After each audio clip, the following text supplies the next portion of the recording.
Hello, and welcome to the Consumer VC. I am your host, Mike Gelb, and on this show, we talk about the world of venture capital and innovation in both consumer technology and consumer products. If you're enjoying this content, you could subscribe to my newsletter, theconsumervc.substack.com, to get each new episode and more consumer news delivered straight to your inbox. My guest today is Ryan Gnesin, founder of Elevate Brands. Elevate Brands buys consumer-leading Amazon FBA brands and elevates them to their full potential.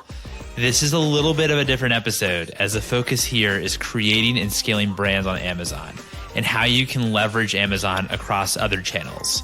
Without further ado, here's Ryan.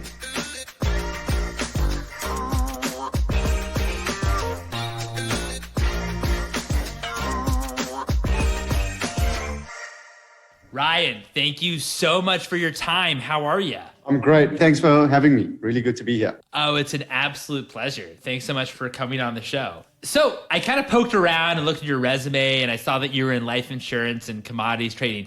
What was your attraction to e-commerce and Amazon and what you're currently doing? You know, when I left the commodities trading world, that was middle of 2016. And then, I was based in Indonesia. I was living in Southeast Asia for 8 years. And I moved to the US and I was just exploring, different industries, right? I was looking for either a business to buy or a business to start, and I wasn't quite sure what it would be. And I was very specific about picking an industry that was sort of on the up and up, right? And I wanted to join in an industry that was specifically in kind of, not at the very sort of initial stage of the growth of that industry, but sometime in the early stages, like kind of early teens or younger, right? That was kind of the stage I was looking for. And e-commerce kind of fit that criteria.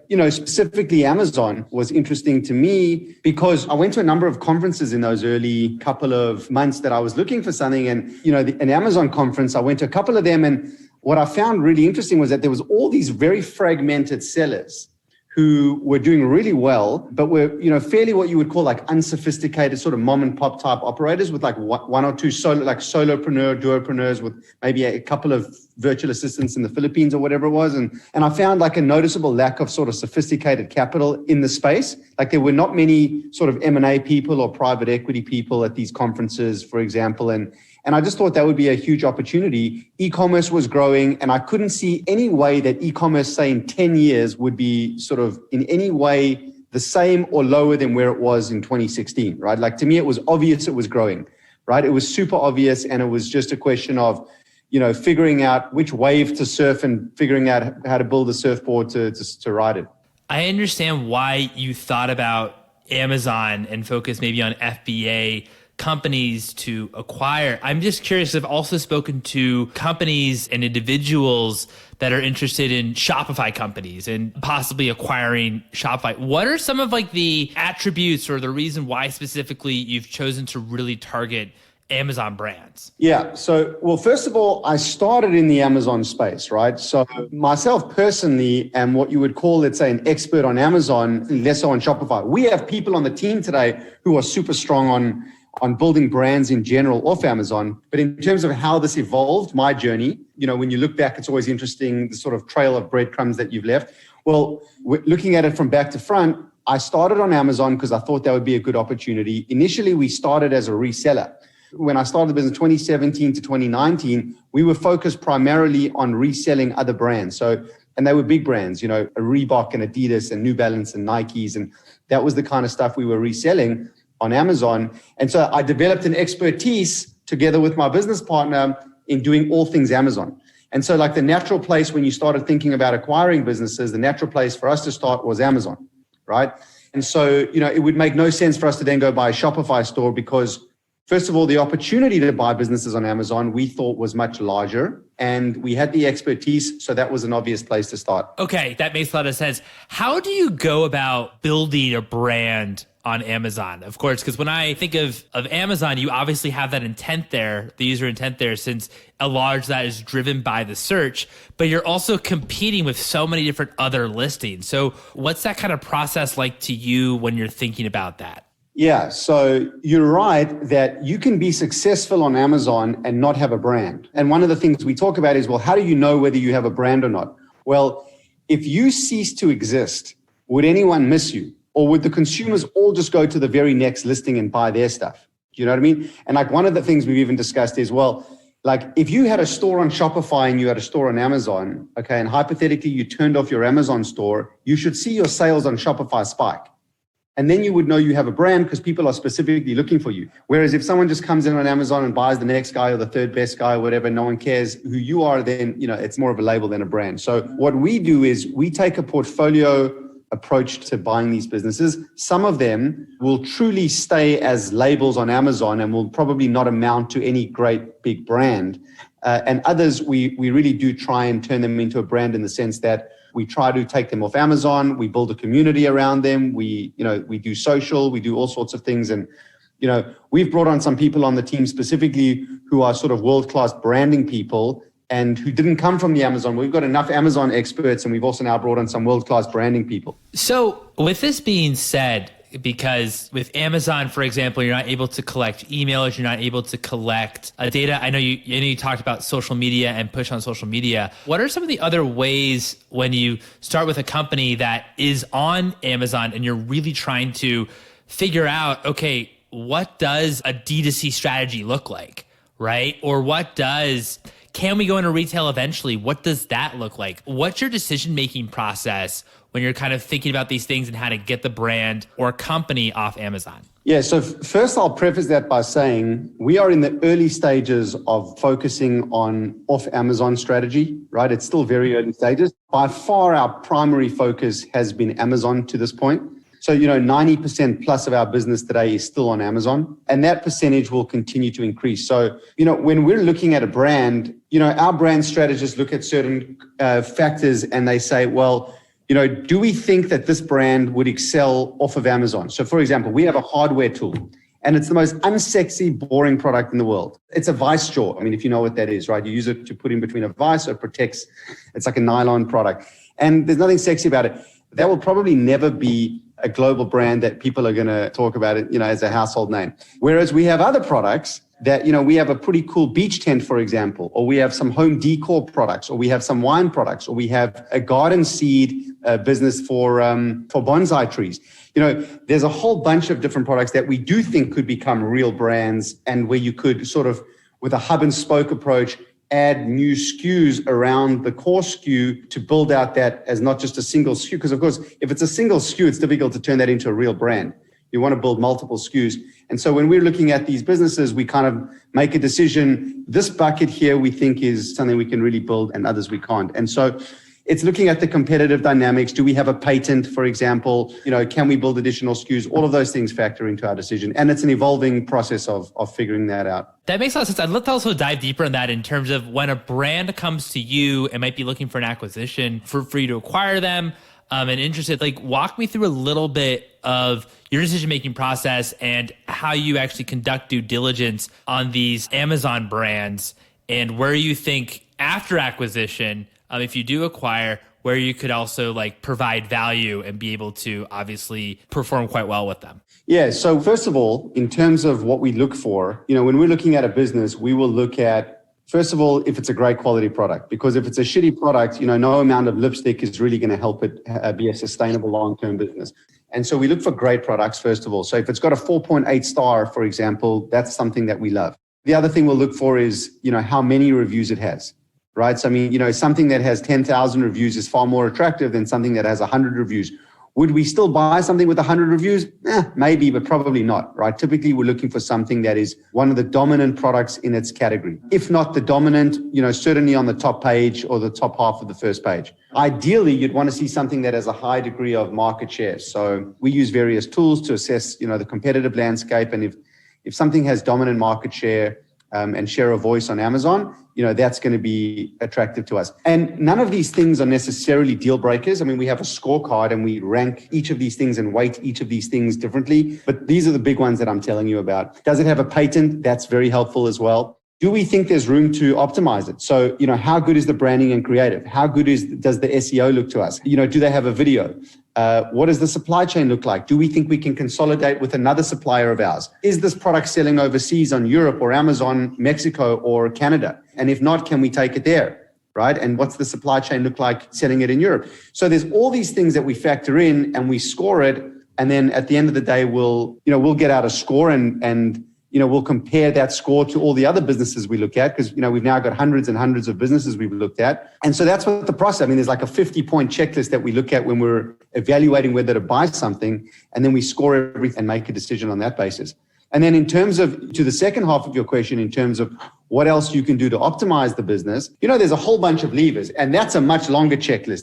That's more like a 500-point checklist, right? Because that covers everything from branding and creative, customer service, SEO and PPC. So there's all these different things that you can do to optimize it, and we'll prioritize them depending on what we think is kind of the low-hanging fruit where we can get the quickest uplift. And then go from there. That's all really helpful. I think on your first point, when you talked about customer reviews, I've heard that competitors might leave negative reviews on other products, on their competition. How do you manage in terms of what's kind of real versus what's fake when analyzing these companies? There is a fair amount of what Amazon World calls black hat tactics, where competitors can do those kind of things to you and hurt your listing. It's happened to us several times. So we've seen it and we've been there and we've done it. In fact, we've had our Amazon account shut down even for a number of reasons. That had more to do with Amazon's algorithm, but on one occasion, there was a bunch of black hat stuff going on. You could look at how long a product's been there for, and there's all sorts of software tools, for example, that show you the rate of review growth, right? So you can see if a business has been there and on the second week, they got 150 reviews, for example, you would know that that's fake. But to be honest, Amazon will catch that even before you do, right? Amazon's algorithms are pretty finely tuned to pick that stuff up and kick those people off. You have to be pretty sophisticated these days to get away with sort of the fake reviews. And so we do what we can to test. We check the quality of the product ourselves. Of course, we order everything and check the quality of the products ourselves and make sure that, it does stack up with what we're reading in the reviews. And then in terms of how you fight that stuff, we have literally a department called Amazon Defense. And so we have people there who fight that. And if we think that, someone's trying something that is untoward, we open cases and we show Amazon why that is or isn't correct, if that's the case. And the truth is, even if someone gets away with sending you a few bad reviews, if you've got a good enough product, then the good reviews should eventually outweigh that. And so maybe they'll temporarily slow you down, but it's difficult to really kind of kill your listing if you have 10,000 4.8 star reviews and someone leaves you a couple of bad reviews. It's often not the end of the world. That's a great point. I'm glad that almost you can trust Amazon they have a sophisticated algorithm where you don't really have to focus on that so much, that actually the reviews might actually reflect the product itself. They're getting better all the time with that stuff, right? What they're not yet great at is there's still a bunch of these, what we call hijackers. Amazon allows multiple people to sell the same brand. Unless you have it gated where no one else is allowed to sell it, which is quite difficult to do in many cases. Amazon sometimes will allow other people to come onto your listing and sell this, what customers believe to be the same product, but in fact is a fake product. And I learned this lesson years ago. My very first product ever was a salt and pepper shaker. And it was this fantastic product and it took off like a rocket. This was early 2017 and it was doing great. And then we got massive attacks from Black Hat and it must have been competitors. And it sort of drove that listing from a 4.8 star to literally a 3.8. And, that is enough to really hurt the brand. So anyway, we learned some good lessons in the early days when we were still very small. When you're thinking about acquiring, though, I'd imagine that's a huge risk, right? Having these copycats and developing products that aren't the real products and aren't they say, like, how do you think about mitigating that risk? Or are these conversations that you think about when you're looking at companies about, okay, what happens if someone were to copy it? I'd love to kind of learn more about how you think about risk. Today, we have some pretty good relationships now within Amazon and we have various account managers and we've learned how to handle these things. So if someone tries it, usually they don't last for more than a few hours or maybe a day or something. It's less of a problem than it used to be. So I guess once you become kind of a big fish and you have your relationships with Amazon, you have your own account manager, then these types of problems you don't have to worry about them as much. Yes, that and the fact that I don't know if it's so much being a big fish, it's that you've been there and you now know how to solve it. You know exactly what process it doesn't. The first time it took me a couple of weeks to figure out, what's going on here and what do I do. By the time it's happened to you 20 times, you know exactly what to do and you can react super fast and efficiently. Totally. What is your approach to portfolio construction and how do you think about certain categories? Are there certain categories that you spend a lot of time in? Are there others that you don't think would make great business on Amazon or that you kind of leave alone? Or what's your thoughts around that? Yeah, so we get this question actually quite a lot, including from investors, as you might imagine. And it's a great question, right? And for good reason. Our view today is that we are agnostic to category, right? So we think that mastery over the platform is what's critically important, and the ability to grow brands in general is what's important. And we want to get to scale quickly. And by focusing on a specific category here or there doesn't make sense for us today. We would like to figure out organically which categories to focus on, as opposed to just picking something. And we could use a whole bunch of data to support why we would pick pets, for example, because it's a high demand category than maybe sports and outdoor, for example. So we could use some metrics to decide that. But we don't necessarily have a competitive advantage in pets versus sports and outdoor, right? Not yet anyway. And so what we think will happen organically is that over time, we'll find that now as we start to, let's just keep using the same example, as we start to have more businesses that we've bought under the pet category, and let's say we have large email lists on some of those different brands, now we can maybe cross-pollinate and cross-promote some of those products into other customers. And then maybe you get one of those products into a Chewy and, or maybe you get it into Walmart, and now you have the relationships and now you can start cross-promoting there. So we just think over time that may start to happen, but we've decided not to make that decision yet. Now, I know you recently fundraised $55 million for your fund, which, I mean, congratulations. That's amazing. Why was that amount the right amount for your fund for Elevate? It's a fair question. The amount was enough to kind of get us to the next step. In other words, we wanted to raise an amount of money that could give us sort of 3 to 6 months worth of runway, then to be able to kind of continue to prove ourselves, buy several brands, show performance, and then keep growing. If you raise too much upfront,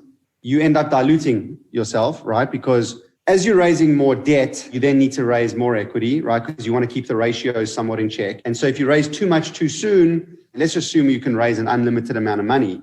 Well, you wouldn't want to raise an unlimited amount of money because you're going to dilute too much. So it actually evolved. I mean, it started out as a much smaller facility. It started out as a 20 million facility. And during the course of the negotiation of the facility and the Series A, the amounts actually increased, both on the debt and the equity side.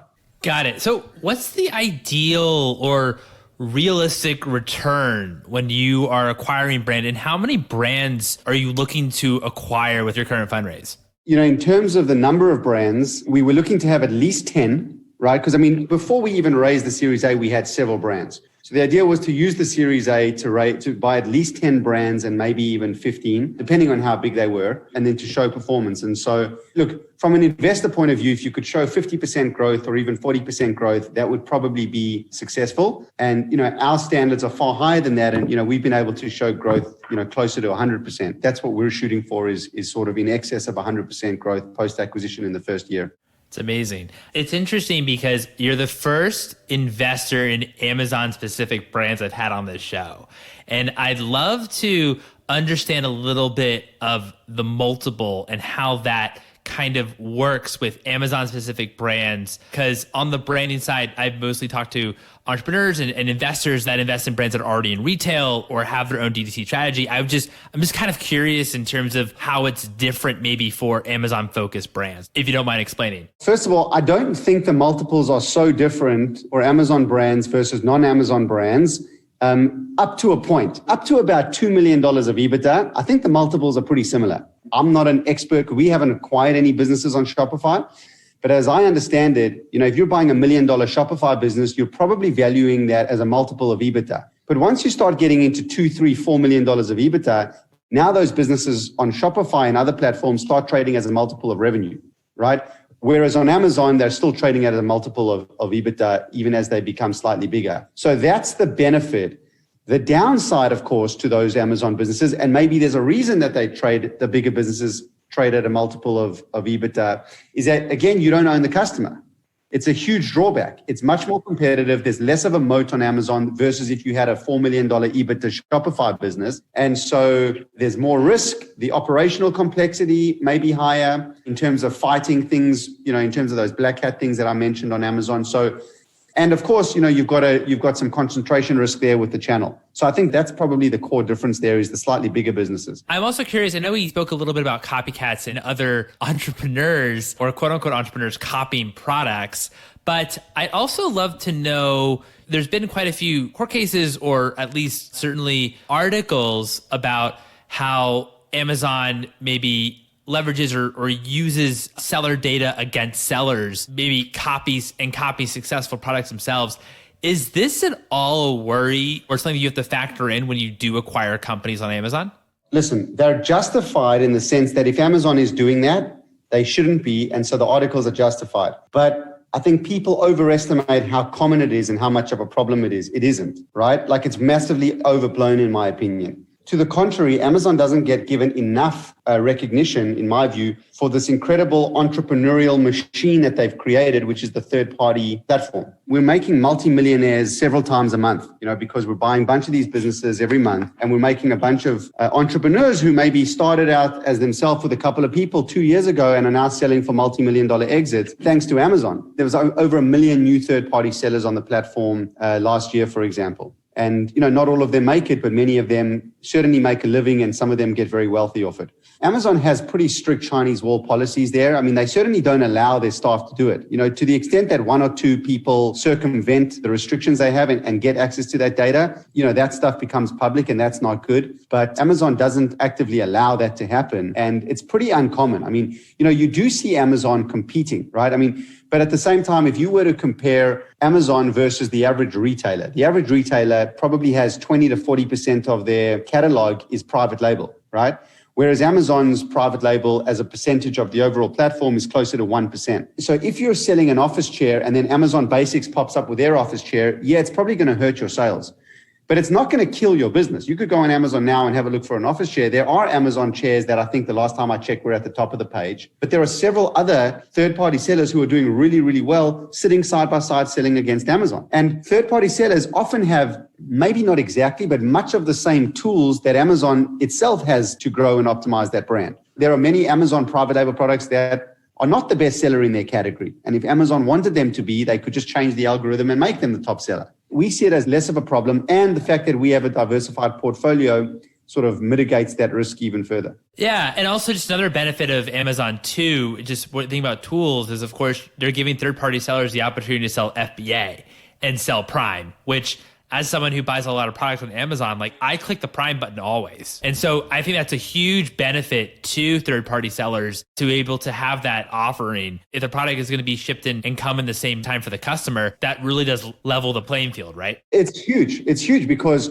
what Amazon's built is just incredible, where you could be a third-party seller you could have $100 in your pocket and you could go set up an Amazon store. You could go buy a cheap pair of shoes at a Nike outlet or a Marshalls and put it up for sale on Amazon and get your first sale. And then build on that micro success and then go buy a bunch of more stuff and then sell it and then set up a private label brand. And you've plugged into the world's most sophisticated, infrastructure, logistics infrastructure to be able to do 2-day guaranteed shipping anywhere in the country. We used to sell shoes. So a pair of shoes is roughly $5 to send anywhere in the country. Now, when I try and ship that myself from my own warehouse, because occasionally you've had to do that, it's way more expensive. So not only has Amazon taken all the heavy lifting to build out the infrastructure to do it for you, it's actually much cheaper doing it with FBA than it is if I were to do it myself from my warehouse. And you can scale infinitely. I mean, I can't grow my business big enough that Amazon's going to have a problem shipping and that they can't house, and I'm going to have to move to a new warehouse because they can't facilitate my existing inventory growth.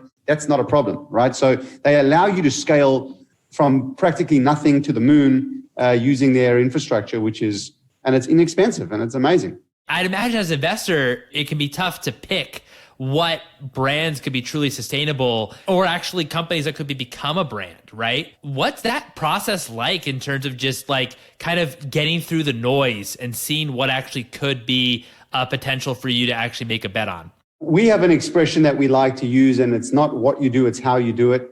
So it is competitive and there are, thousands of options there, but it's a question of how well you can execute. We've now developed the playbook, and so we know what levers we can pull, and we're pretty damn good at pulling those levers now to optimize growth. We've had a couple of brands that went backwards temporarily, and usually it's due to supply chain, actually. It wasn't really due to anything else. But all of our brands are sort of positive and performing really well. Maybe there's a bit of luck there, but it's execution. And, if you've done your due diligence, you looked at the category, you've looked at the competition, and you see that you have this particular brand has some kind of moat or some kind of competitive advantage that you can then build on top of, there's no reason it should go backwards, right? I mean, it can happen that some other competitor pops out of nowhere with a price advantage that is far better than yours, or has a technological innovation that outdoes your product. But at the same time, when we buy a business, we don't just sit on our hands. We're not there to just kind of sit and hold them. We're immediately looking at how can we improve the product?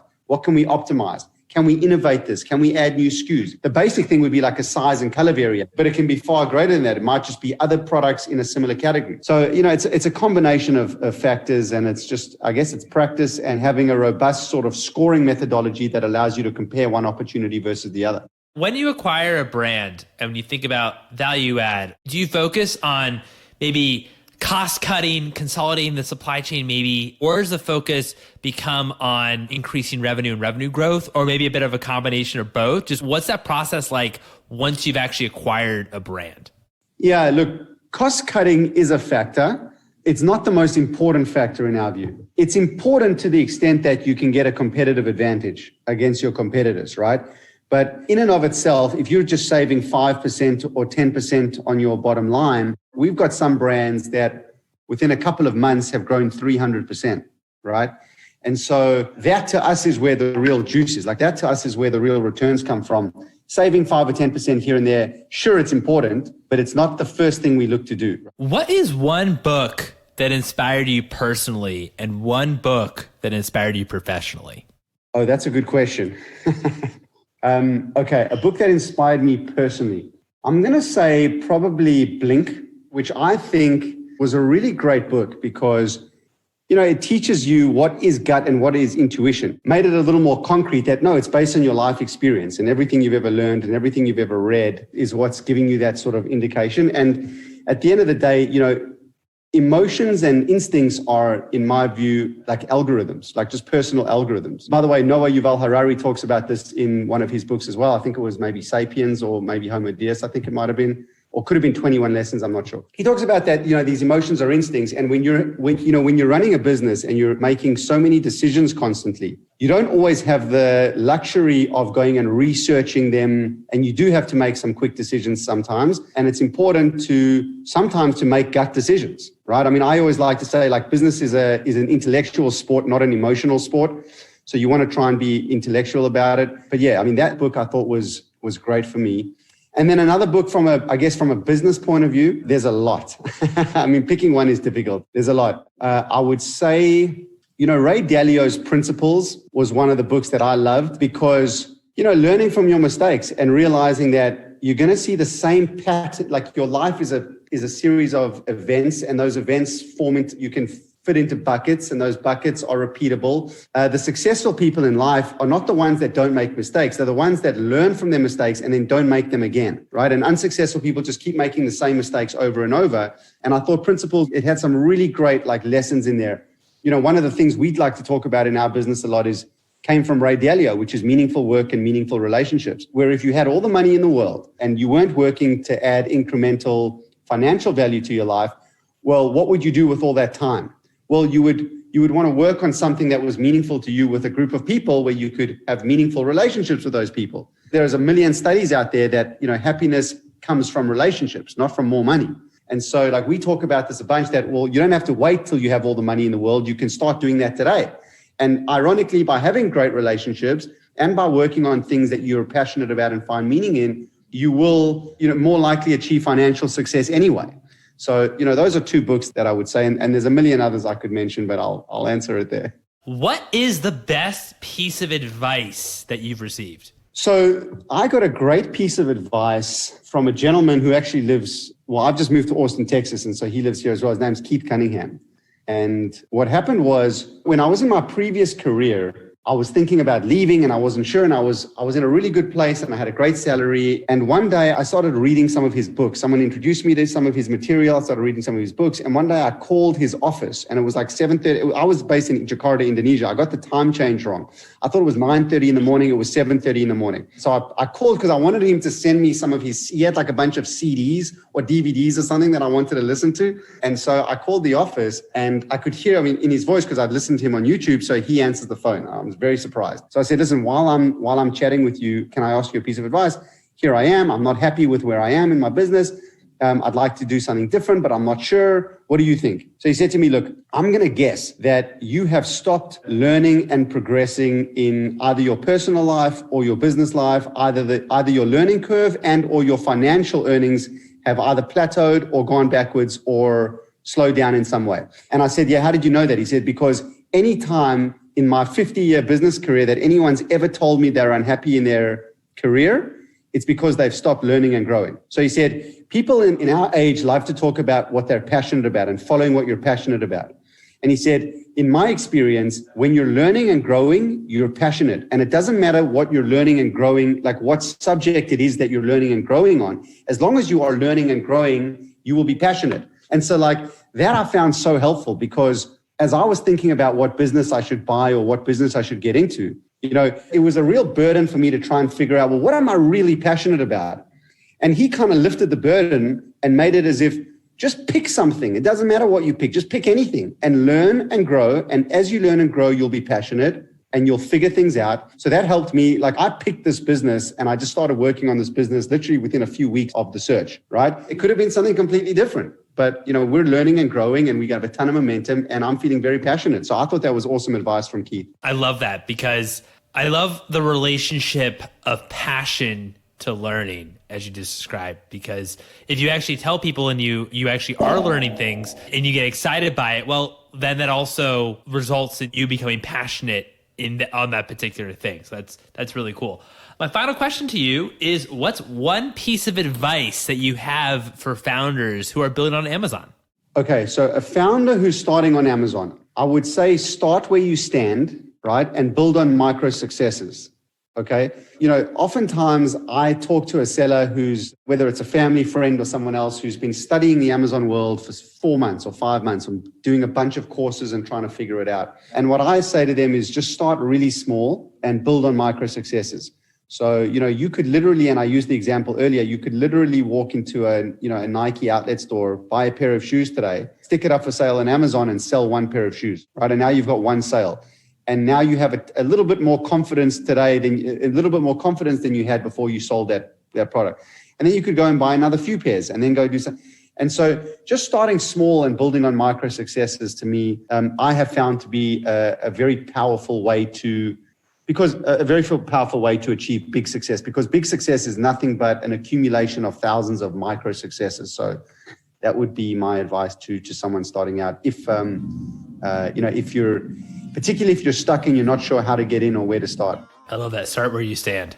Well, Ryan, this has been so much fun. Thank you so much for your time. This has been great. Absolute pleasure. Really, really good chatting with you. And there you have it. It was so much fun having Ryan on the show and learning a lot more about Amazon and the Amazon ecosystem. You can follow him on Twitter at Ryan Gnesin. That's RyanGnesin. I'd love it if you'd write a review on the Apple Podcasts. You're also welcome to follow me, your host, Mike, on Twitter at Mike Gelb, and also follow for episode announcements at Consumer VC. Thanks for listening, everyone.